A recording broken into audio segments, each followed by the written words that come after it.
Welcome to the Successful Nonprofits Podcast. I'm your host, Dolph Goldenberg. And friends, today's episode is not one you're going to want to miss.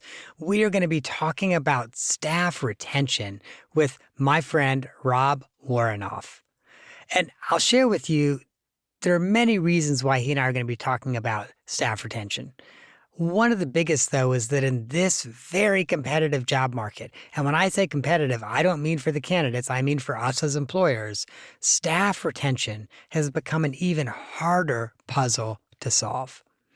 Yet, retaining staff is more important than ever because when our staff leave prematurely, it impacts our effectiveness, it costs us money, and ultimately, it makes it even harder for us to build the organizational culture that we know everyone in our organization, our staff, our board, our volunteers, our clients deserve. And that's why I wanted to bring Rob Woronoff onto the podcast.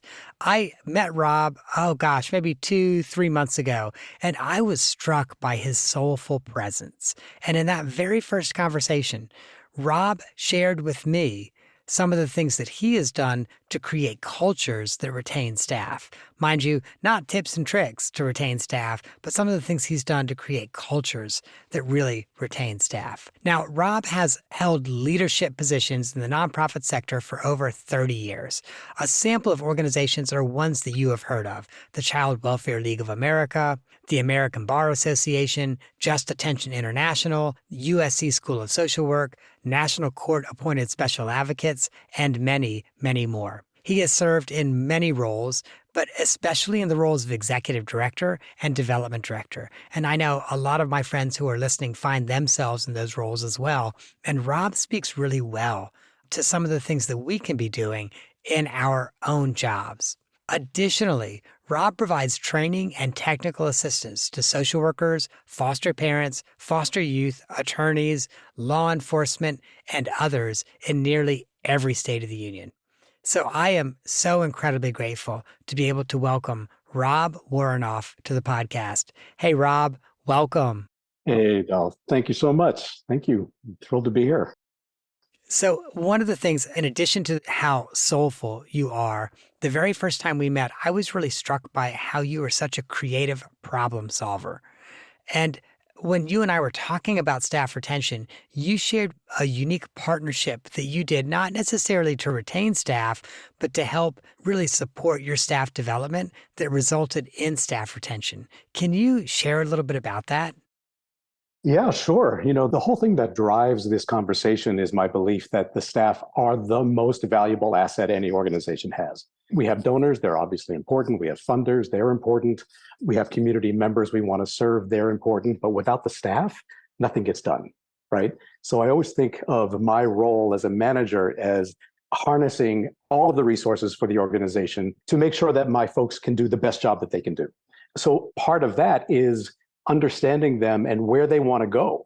Hopefully they're loving the job they're in and they want to come to work every day, but everybody has goals for growth. And so it's really understanding what those goals are and helping them to achieve those. So I think the circumstance you're talking about is when I was in Boston, we had a partnership with a local university where our bachelor's level folks who wanted their master's, particularly MSWs, Masters of Social Work degree, the university paid for a third. The agency paid for a third. And so the student only had to bear a third of the tuition costs. While they went through school, they could actually still work, and they could also do their clinical hours through their work and get supervision for that. So they didn't have to make the choice between quitting their job and going to school. They could do both. And the financial burden was much less to them. They could keep developing their professional skills and experience because credentials are wonderful. Credentials without professional experience, there's a lot of catching up to do. So this was a way that folks could actually do both. And people took advantage of that program and they got their masters, and it helped them to rise up to other levels and then eventually go on. And I can think of some who actually now run their own nonprofits very successfully. Part of what I find so interesting about what you have done there is it's sort of revolutionary because social work programs, which I also, by the way, find ironic because every social work program will tell you that they're all about diversity, equity, and inclusion. But social work programs I've often found are kind of stingy about providing any money to their students, but also are known for saying, oh, no, you can't do your internship where you work. You can't get paid for your practicum or your internship. And you really helped at least one school, I guess, break through and go, no, yeah, this is something we have to look at. Yeah, exactly. People go into this profession because they want to help people and make some change in the world. It's not to make a lot of money. And so to set a student behind already, right, financially, going into a field that's not generally going to pay them very well, just doesn't really help anybody. It puts extra strain on them. Maybe they need a second job just to make ends meet. That means that they're not putting all of their, energies into the work that we want them to do. And so obviously you saw a lot of benefits that came out of creating that, where the employer paid a third, the school paid a third, the student paid a third, and they could keep their job and really as their internship or practicum. But could you share with us what some of those benefits are or were? Sure, because they get real world application immediately, right? So they're learning theoretical, underpinnings of the work, the foundations. Those are great, but it's the application of those things, right? So nothing happens in a vacuum. So say they may be working with a young person in a program if they're working directly with kids, say, and a kid may have certain behaviors. Well, their schoolwork is helping them understand, oh yeah, there are patterns to behavior, right? And once I can understand the pattern, then I can understand what the resources are to best help this kid. So they get to then test that out also with their professors at school and say, hey, I have this circumstance at work during the day. This is what I'm going through. I think this theory of what we're studying is really applicable to this. And the professor can then lend their expertise, right? So it's all of this co-learning that is just so rich and usually exciting. And when people are engaged in rich, exciting work, they want to keep doing it. Right. And so even though the days could be long, going to school and working at the same time, I did my master's like that. It's grueling. I also look back at that time as one of the happiest, most productive times of my life. And that's what we would hear from some of the students too, and some of our employees. It's funny you say that. I did my graduate degree part-time over the course of 5 years while working full-time. And I would actually say 4 of those years were some of the happiest, most productive. The last year I was like, okay, this better end soon. Yeah, I sort of had the opposite. I plowed through as quickly as I could, but it was, yeah. So as we talk about staff retention, obviously, like my gut says you were not doing that as the only thing you were doing to support and retain your staff. No, right. It starts with, again, wanting to come to work. We do this work, again, because we want to make a difference. And so it's tapping into someone's passion.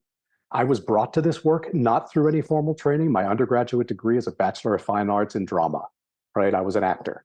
I was an actor who was working on stage at night, so I had my days free to start volunteering. And I started because I was in New York seeing a lot of homeless kids. And that's where I started sort of developing my passion for making sure that young people are not on the street and not left to their own devices, which led me into foster care work. The trajectory makes sense, but that was my passion. And so when I'm interviewing, this is sort of a problem I have with modern day staff recruitment that is so electronic, right? So everybody is making sure their LinkedIn profile and their resume and their cover letter all have these sort of buzz phrases that match nicely with a particular job description. I have to say I'm not a fan, and that could be my age, but also when I'm interviewing someone, it's part alchemy, right? There's an energy that is never going to come out through, a chatbot. It happens in the room, and you can see someone's passion and you can hear how they talk. So even if they don't have the technical skills, we can teach those either at work or through education. They can learn those things, but if they have the passion that drives them, everything eventually is going to fall into place. And so we saw when people had an opportunity to work in the right program. So for instance, I've managed organizations where I've had a bunch of different programs. Somebody may apply for one, and I'll say, as I'm hearing you talk, I think you may be better suited to this sort of work. And so if there's a position open, so for instance, I had somebody interviewing once for a tobacco cessation program to run that for teens. And it wasn't her necessarily skill set or passion. She just really wanted to work with teens. Her skill set and passions were really around reproductive health. At the time, I happened to be writing a big grant to sort of take over all of Boston's teen pregnancy prevention and sexual reproductive health programming. So I didn't hire her for the tobacco cessation program. And I said, but you're so talented, really. As soon as I get something, I'm going to call you. So as soon as we got this grant to do the teen pregnancy prevention, I called her and I asked her to come back in. And she said, oh, I thought you were just blowing smoke. And I was like, no, actually, I want to match the talent to the task. She was so successful in that job. It's those want to come to work Monday morning feeling, right? I'm drawn to come in. It's not that, oh God, I have to go back to work. It's I get to go back to work. And there's a lot of components in that. And I'm assuming over the course of this conversation, we'll talk about some of what those components are, right? What are the supports staff need in order to do their jobs well? Rob, you read my mind because that's exactly where I was going. I was just about to ask that very question. What do staff need so that they can do their job well and are planning to stick around? I think first it's a clear understanding about what their job is. So at the very first, it's going through the job description and asking them also if they think something's missing. When I'm writing a job description, I write this based on what I think the program should look like. But if somebody comes in with a different set of linguistic skills or lived experience, which I want to talk about as well, lived experience sometimes versus academic credentials. Hopefully, a lot of times both is the best, but that could inform how the program is designed, as long as that's within the parameters of the funder and things like that, right? So it's really making sure that they're very clear from the get-go what's expected of them and what resources the agency has to support them. I really think a lot of people miss the opportunity to have consistent supervision. A lot of times people just say, well, when something comes up, we address it. I'm like, no, no, no. I really think it has to be baked in. I'm committed to that because that's when you hear incrementally if things are working, right? Before things escalate. Because as you said, there's nothing more disruptive than staff turnover, right? It's horrible in every way. So it's helping them understand what the expectations are, what they can bring, accommodating wherever possible, I think. And we don't run organizations that are so big, staff can't have reasonable accommodations. So for example, sometimes that could be a teeny little thing. I had somebody once, I showed him to his desk, his back was facing the door, and he was ex-military, and he said, I can't do that. I can't sit with my back to the door. And I went, easy fix. I want you to be comfortable, right? To sometimes I had a person, and I may have told you this before, who had been living with HIV for a very long time. And he was so great at his work, but he was tired. By the Friday, he was exhausted. And I would notice him coming back into work on Monday, not quite rested. So by Wednesday, Thursday, he was really starting to poop out. And I could see the drain it was taking on him physically. So I sat down with him and said, I think we need to look at your schedule. And what he could do in 4 days was more than most people could do in 6 days without dropping his salary down, right? It's about the quality of the work, not just the punching of the clock, because he needed that extra day to rest. And so, Rob, I want us to stop there because, first of all, what a really radical thing to say, okay, why don't we have you work less and not drop your salary down? How did you do that in a workplace where there were other people working 40 hours a week? I'm genuinely curious. Sure. We all know that not everyone's productive for 8 hours in a day. This guy happened to be. He was also willing to do 4 10-hour days. That was a little less physically challenging to him. So that was totally fine. Okay. Yep. Okay, so got it. So what I was curious about is what did his coworker say if he was working 32? But okay, he was still working 40. He was just doing 4 10s. Exactly. But also, we want to create a culture where everybody's in it together, right? It's not, well, they got this and I got this. It's a team. Everyone has a role to play. And if everyone's feeling valued, that they don't feel like something's being taken from them, as long as, again, they're reasonable accommodations too. It could be something technical. Sometimes people's backs hurt and they need a standing desk. Sort of an easy fix. I will share with you when I was fresh out of college, most of us when we're fresh out of college, we're not in a job very long. That first job I was at for almost 6 years. And honestly, it was the flexibility and accommodations and opportunities they gave to me. Because I do remember having been there about a year. And by the way, this is like 30 years ago. And people did not ask for this 30 years ago. And employers did not give this kind of thing 30 years ago. Where I went to an employer and was like, hey, if I worked 4 10s, could I take every Wednesday off? And took them a couple of weeks. They're like, well, let's think about it. Can you write up a proposal? Tell us what it's going to look like. Explain to us what you're going to do on a Wednesday if there's an emergency and we need you, et cetera. And so I did. But suddenly, I had my dream job. I'd work 2 days and I have a day off. I'd work 2 days and I have 2 days off. It was literally my dream job. See, and that's great. And that makes you're going to be productive, right? Every minute you're there, you're going to be putting out, which is great as opposed to just running down the clock. That doesn't help. Anybody can sit at a desk for 5, 8-hour days, get there 40 hours and go home, but that's not our industry. Yeah. Sorry, I just had to share that story because when you said it, it really hit home with me because I was one of those people. And there were other things they did as well. They gave me a lot of opportunities as well. But there were many reasons why I was there for 6 years. That was one of them. That's great. A question sometimes I'll ask people is, what are your best 8 hours in the day? People's brains function differently, and their family demands can be different. Some people say, I'm not really firing on all cylinders till 10. So if I can work 10 to 6 or 10 to 6:30, I'm like, fine. I had a single dad once who wanted to get his kid off to school early, but he swam and he wanted to swim first, then get his kid to school, then come into work at 6 in the morning so he could be home in the afternoon when his son came home from school.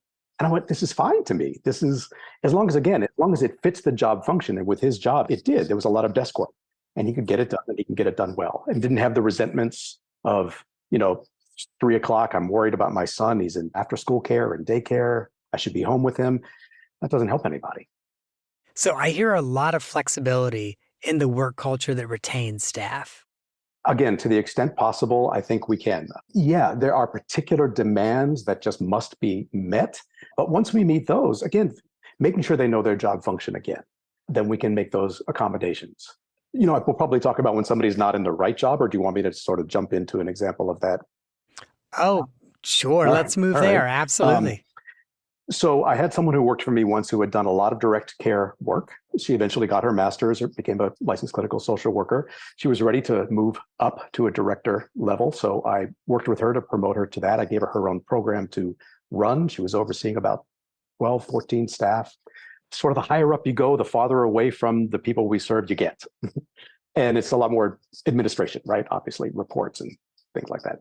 She wasn't getting that part, even though we would go through the job function of the director level job.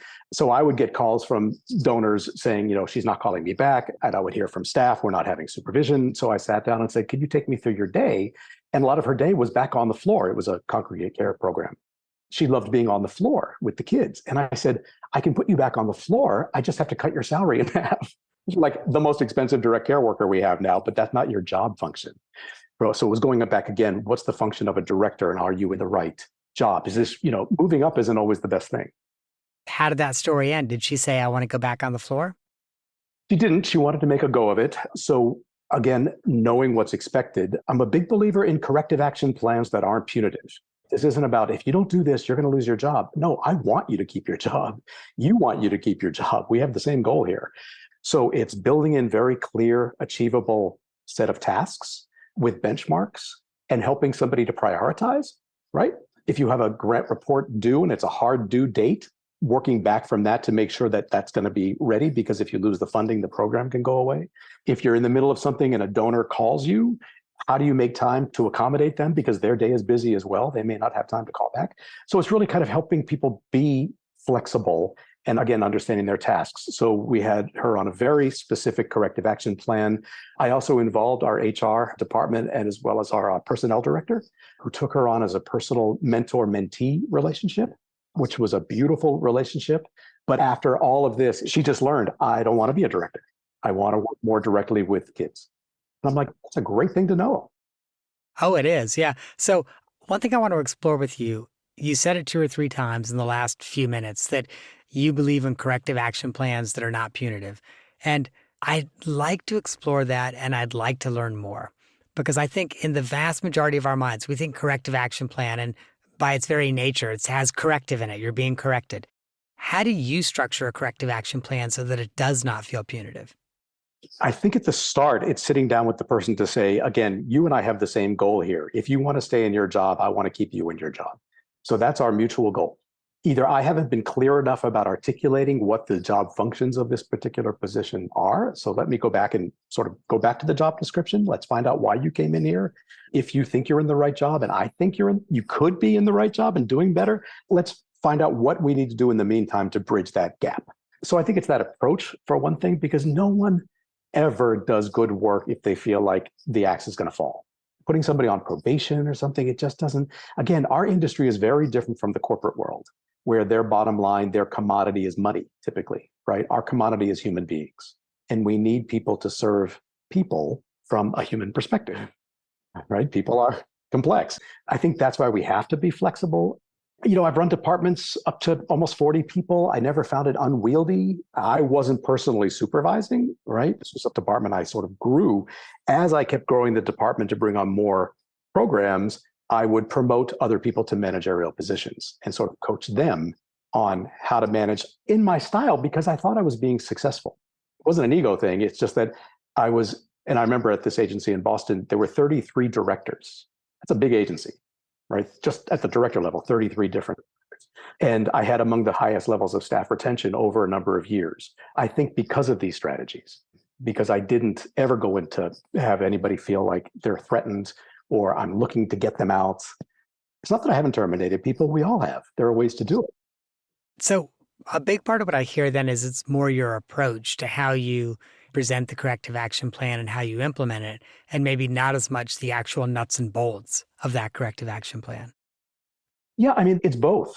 The tasks, again, making sure that they know what is expected of them in that particular role. And sometimes it's even, I'll go back and I'll share the original, if it's grant funded, go back and share the grant to say, we have an obligation to our funder to make sure we're living up to what we promised we were going to deliver. That's why I brought you into this position, because I believe you're the best person to fulfill those functions that the funder gave us the money to do. So everybody's being very honest and upfront. Nothing alienates a funder more than taking money for X and doing Y with it. If they wanted to fund Y, they would have funded Y. So it's making sure that everybody knows what goes into X. So, Rob, I have one final question for you before I want to ask you the off the map question. My final question, let's pretend that you're an executive director somewhere. I know you've been an executive director before, so it's easy to imagine. Small staff, 10, 15 people, and 2 or 3 staff members ask to meet with you. And they meet with you and they say, Rob, we're woefully underpaid. Rents are expensive nowadays. It's competitive, but we still can't afford to pay our rent. Like, yeah, we make the same as case managers down the road, but we still can't afford to pay our rent. How are you going to respond and what are you going to do? If it's gotten to the point where they're coming, then they're really serious about it. We know what sort of the market has to bear. And again, people don't go into this business to make a lot of money, but they need to be able to live decently. So, of course, I've been faced with that situation. I was running a transitional housing program for young adults. Some of the kids were working like Home Depot, making more than some of my staff. And so the first thing is to commit to them, you're right, and we're going to do something about it now. So there are a lot of ways to fund the work that we do. We have big federal grants and contracts. Those are huge. We have state grants and contracts. We have private foundation grants. Those are great. Then we do fundraising. And the reason I think fundraising is so important is it gives us that discretionary money that we can use in the immediate for something that we need. So I never think it's either or, fundraising events or write grants. It's a lot of both, because if we've done our job then up front, we can say to them, I'm going to pull some of that discretionary funding and I'm going to add $2 or $3 or $5 an hour or whatever to your pay in the immediate, while we're also then doing more long-term fundraising just to build the funding for the program. So that answers your question. It's an ongoing challenge with every organization. It does, but I want to go a little further. Okay, so you say that to the 3 of them. How do you communicate that more broadly within the organization? Or do you just rely on those 3 to go back and tell their peers, oh, don't worry, Rob's working on it. He's got it. No. The first thing I do is go to the board and I say, this is what we have to do. So let's look at our budget. Let's look at what we have now. There are creative ways. Again, at the beginning of the year, we budget for what we think the year is going to look like. Well, then you may have 2 or 3 people leave and you have a lot of unexpended salary money on a line item. We can reallocate those funds. Or you budgeted a certain amount of travel and then, I don't know, a worldwide pandemic hits and all of a sudden you're not buying plane tickets, right? You reallocate those funds. Yeah. So no, we first go to the board just to make sure that everyone is on board with this and letting them know why. These are not greedy people looking for bonuses. Again, that's not our industry. They're good, hardworking people looking to make a decent wage so they can support themselves and their families and still do good work. So you go to the board and, hopefully you get the board sign off, go, yep, we can use those vacancy savings for salaries. How do you roll that out in a way that you are clear in your communication, but also manage expectations? Yeah, it starts with job function again. So it's not prioritizing one person over another person. It's what is the funding level for this position? And if we have to raise the floor of that, then everybody goes up. Same thing if, say, they've been there 5 years and every year you move up a bit with every performance evaluation. That comes with a little bit of increase in salary. You hit the ceiling. How do we get you to the next level? So you start that process again, not that you're just there, right? So it takes away the potential for animosity because it's not arbitrary. This is now what a program coordinator makes, or this is now what a program manager makes, or a clinical social worker director. This is the range. Once you're in that range, there's no subjectivity. No one wants to feel like, why did she get it and I didn't get it? I appreciate that. Thank you, Rob. And as we wrap up our discussion today, I've got that off the map question for you. It's a question that's completely unrelated to our topic, but something that I think our listeners would be interested to know about you. And Rob, you and I have already talked about this, I know, but my husband and I were fairly early in our foster care journey. So we've done some respite foster care and are hoping to have a more permanent placement later this year. But I know you have had a much, much longer foster care journey than I have. And I'm hoping you might be willing to share a little bit. Yeah, sure. Having worked in the field for quite a while, I thought it's time for me to step up and do this myself. So this is when I was in Washington, D.C. with the Child Welfare League. I called up the city, Child Family Services Agency, and said, I want to be licensed as a foster parent and even potentially an adoptive parent. And so I went through the whole process, the home study process, going through it. Knowing what the process is professionally and intellectually is very different, as you know, from going through it personally. And a lot of stuff comes up. And when you're writing your stories and your history and about why you want to do this. So I got through the process. I was licensed. I was thrilled. I was ready to go. I owned a home. I had plenty of room. My social worker said, we're going to have a matching event where prospective foster parents can meet and see, kids who are available for adoption. I had told her that I wanted to prioritize a sibling group, 2 or 3 kids, hopefully all under the age of 8, maybe between 4 and 8 years old. Where I was in my life in my early 40s, that seemed right. So I walked into this matching event, which was held at the Kennedy Center, and it was all of these kids. It was holiday time, so the kids are all dressed up in their presents, and these little kids are running around, and I see this teenager sitting all by himself. And most of my work in this field has been with teenagers and young adults. So, of course, I went over to start to talk to him because he didn't feel like he fit in. I don't know how tennis came up. I said, what are your hobbies or something? He said, I don't have any. And I said, nothing? He said, oh, I play tennis. And I went, I play tennis. And we started talking about tennis. He's who I ended up fostering the first time. We ended up spending a lot of time together, playing a lot of tennis together. He said he wanted to move in with me. So we started doing some weekends and overnights and things like that. And he did. And his birthday is actually tomorrow. Oh, wow. Yeah. Wow. Friends, in case you missed it, Rob just said that was the first time I fostered. So Rob has done multiple foster journeys. So I'm also an adoptive parent. There was a young woman who I'd worked with in Boston when she was coming through the system. And I knew 20-some years ago, I should have just adopted her when she was a kid. But I was working and I had to go away to DC. And then that work had me traveling a lot around the country. But we stayed in touch for many, many years. And she eventually emancipated from the system. We kept staying in touch. It was sort of a mentor-mentee relationship for many years. I sat down with my husband one day and said, everyone has to have a family. And even though she's an adult, she still doesn't have a legal family. So what do you think we make this permanent through an adoption? So ultimately we did. And we finalized an adoption. She's an adult. Actually, her birthday is today. Oh, wow. I mean, she's a grown adult. She's 39. So, and she just finished her MSW. So there's no time limit on how this goes out, right? How this plays out. You don't have to just foster little kids and then they go off and you never see them again. Life's a long road. Rob, I'm so grateful. I'm so grateful for the way you move through the world and the way you approach working with people. And that's true whether it's a colleague, an employee, or a foster child. So, Rob, thank you. Thank you so much for joining me today. Pleasure. Thank you for having me.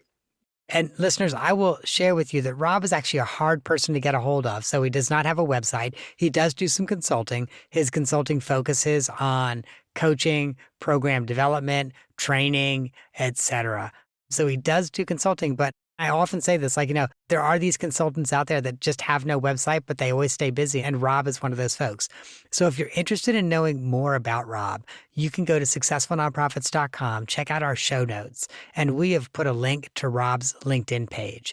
And you can reach out to him directly through LinkedIn. You can also look him up on LinkedIn. It's Rob Woronoff. But if you see 3 or 4 and you're not 100% certain, go over to Successful Nonprofits. Rob, once again, thank you so much for coming today. Thank you, Dolph. This was really fun. Thanks. My friends, every week, I am just so grateful that you allow me into your week and into your life and into your ears. So thank you so much for that. And I would like to ask a very special favor of you. If you would please rate, review, and subscribe to the podcast. And if you've already done those 3 things, please share it with someone else who you think would gain real benefit from it. That, my friends, is our show for the week. I hope that you have gained some insight to help you and your nonprofit thrive. And here's the disclaimer the lawyers make me say. I am your trusty nonprofit consultant and podcast host, not an accountant or an attorney. That's right, I'm not in disguise as one either. My consulting practice and this show are all about sharing information and helping us all get better at what we do, not dishing out legal, tax, or accounting advice. If you've got those kind of professional needs, hit up a local expert and, leave the nonprofit consulting and the podcasting to us.